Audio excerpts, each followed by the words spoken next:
Welcome to Toyah and Robert, your agony aunts, deeply unqualified, willing and able to give you useless answers to your burning questions. Max Burns. My parents used to play Manuel and the Music of the Mountains every Sunday, followed by John Denver and Placido Domingo. How do I get this out of my head after 40 odd years? Well, Max, you won't, so what I suggest you do is sing along. However, I don't know whether you know that Manuel was actually a superb British musician called Geoff Love, whose 30 successful albums as Manuel and the Music of the Mountains, because Geoff actually came from Todmarton, north of Manchester. The only mountains Geoff probably knew were the Pennines, where you would expect that the music from those mountains would be brass bands. And late in his life, Geoff did actually develop a relationship with brass bands and his own charity in music. Gorgeous. Brass bands are absolutely gorgeous. Now, if you want my advice on this, there are some very well-known musicians who had a single out in 1979, and it was a band called The Slits, and I recommend you listen to their single, Shoplifting.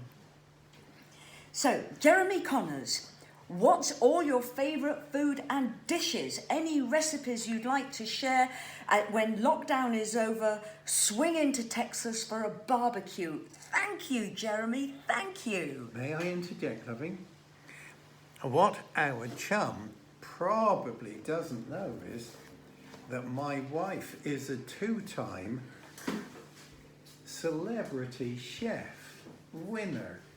And look at this. More importantly, just to completely surprise you all, I'm a winner of Masterminds. This does not surprise me at all.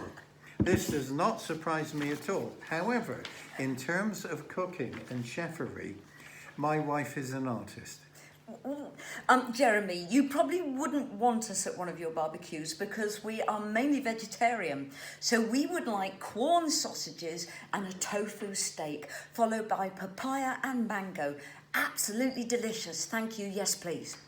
So, Michael Adasveski. Please forgive me, Michael, if that is a hopeless pronunciation.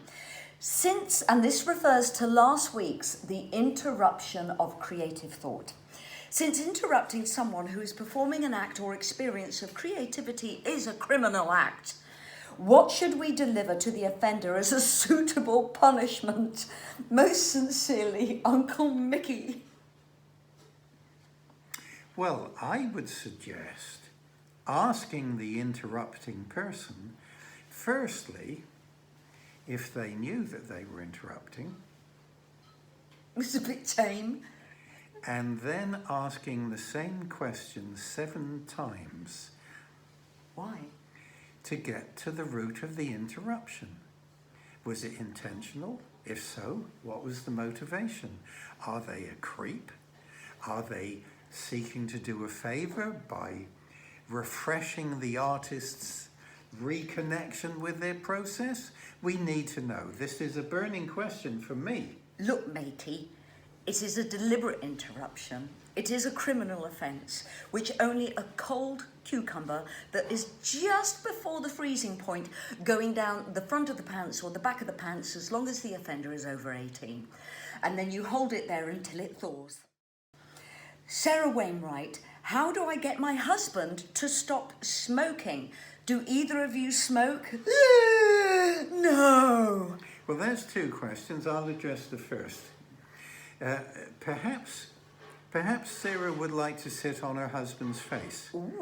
But if he smokes 40 cigarettes a day, this is likely to be an energetic undertaking. Now, it's good to examine the reasons for smoking. 1, is there chemical addiction? In which case, replace the normal cigarettes with herbal cigarettes.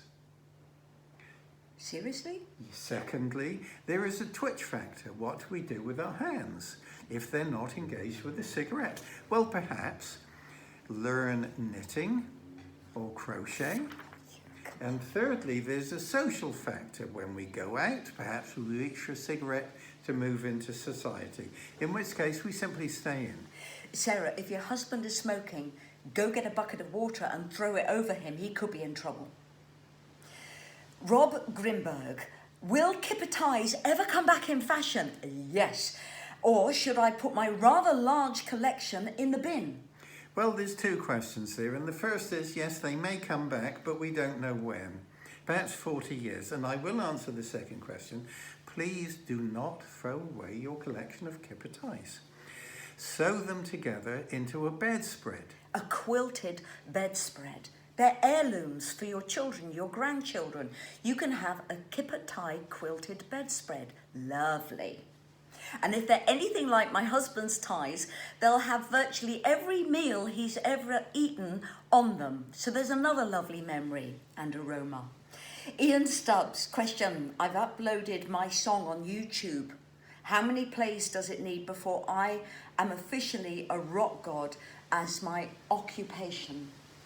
Well, I've just checked the statistics. Bon Jovi's It's My Life, loaded up in 2009, has, as of this morning, 870,393,193 views. So I think that John and the boys can be considered rock gods.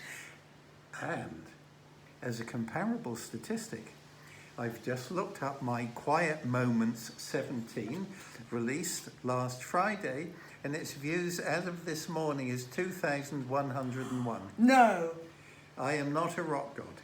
Well, Peter Frampton, a couple of years ago, pointed out that his song, the one with the vocoder on the voice. Yes.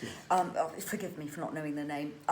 73 million hits. He only earned 23 sterling pounds out of that, and he wanted to know why. And I would just like to add that I Think I Want to Be Free by Toyah is well over 500,000 by now, and we still are only earning 10p for those amounts of views. I mean, it's ridiculous. So I would say to you, Ian, count yourself a rock god for creating the music in the first place, and it doesn't matter how many hits you have made the music. This is a much better redefinition of the terminology rock god, in my view. So I'm going to take my husband away now because he's obviously on burning form today and he's just not going to shut up. So we want to remind you to watch Toyah and Robert's Sunday Lunch tomorrow. We thank you for watching us today. Before we go, Robert wants to show you the magic chord of the day. Well, there have been a few witterings online in response to Agony aunts about the so-called second tuning. And just to refresh your memory from last week, the second tuning is based on fifths, C, G, D, A, E, G, and so on. And the magic chord from last week was this. And the magic chord from this week is...